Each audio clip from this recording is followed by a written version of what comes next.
এবার প্রচণ্ড গতিতে এগিয়ে আসছে ভারী বৃষ্টি।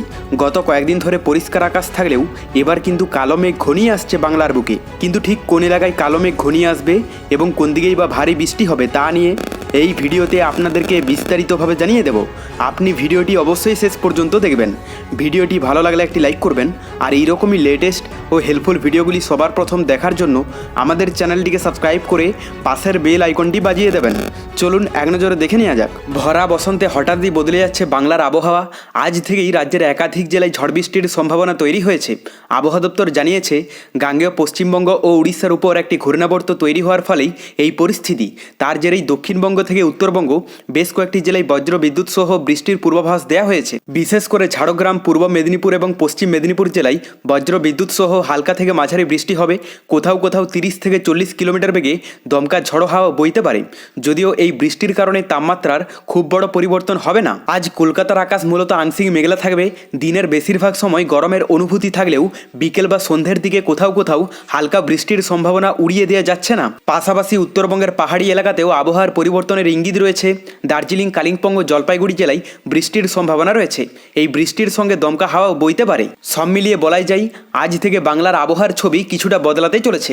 বসন্তের মাঝেই ঝড় বৃষ্টির দেখা মিলতে পারে রাজ্যে। তো এরপর আমরা যদি লাইভে আপডেটটা দেখে নিই, প্রথমে আমরা যদি পশ্চিমবঙ্গের দক্ষিণবঙ্গের এলাকাগুলোর কথা বলি, তো এখানে কলকাতা থেকে শুরু করে হুগলি, বর্ধমান, কৃষ্ণনগর, বহরমপুর, মুর্শিদাবাদ, এদিকে আসানসোল, বোলপুর, বর্ধমান, বাঁকুড়া, পুরুলিয়া, জামশেদপুর, চাকুলিয়া, খড়গপুর, কোলাঘাট, মোটামুটি দক্ষিণবঙ্গের বেশিরভাগ এলাকার আবহাওয়া পরিষ্কারই দেখতে পাওয়া যাচ্ছে। সেই রকমভাবে বৃষ্টির সম্ভাবনাটা নেই।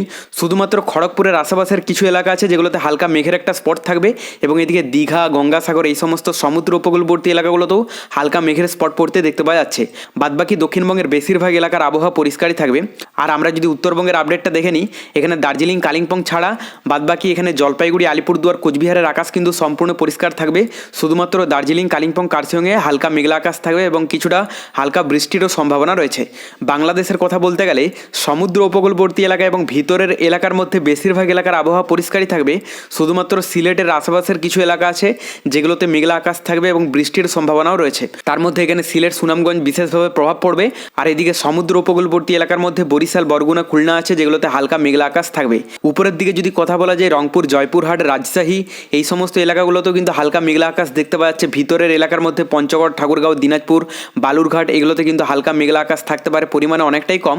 তবে এই বৃষ্টিটা খুব বেশি জোরালো পরিমাণে না হলেও হালকা পরিমাণে হতে পারে।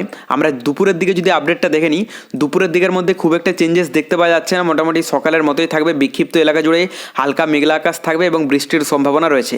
রাতের দিকেও নতুন কোনো পরিবর্তন নেই। তবে শুধুমাত্র এখানে উত্তরবঙ্গের যদি কথা বলা যায়, উত্তরবঙ্গের বেশিরভাগ এলাকার আবহাওয়া কিন্তু মেঘলা আকাশ থাকবে এবং হালকা বৃষ্টির সম্ভাবনা দেখতে পাওয়া যাচ্ছে, বিশেষ করে রাতের দিকটাতে।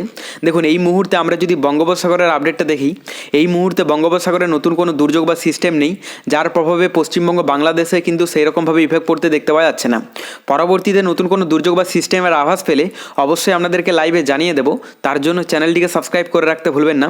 এরপর আমরা তাপমাত্রাটা দেখে নেবো যে তাপমাত্রায় নতুন কোনো চেঞ্জেস এসেছে কিনা। তো আজ দুপুরের দিকে আমরা যদি তাপমাত্রাটা দেখেন, এখানে কলকাতাতে 31 ডিগ্রি থাকবে এবং বাদবাকি বেশিরভাগ এলাকার তাপমাত্রা থাকতে পারে 32-33 ডিগ্রির মধ্যেই।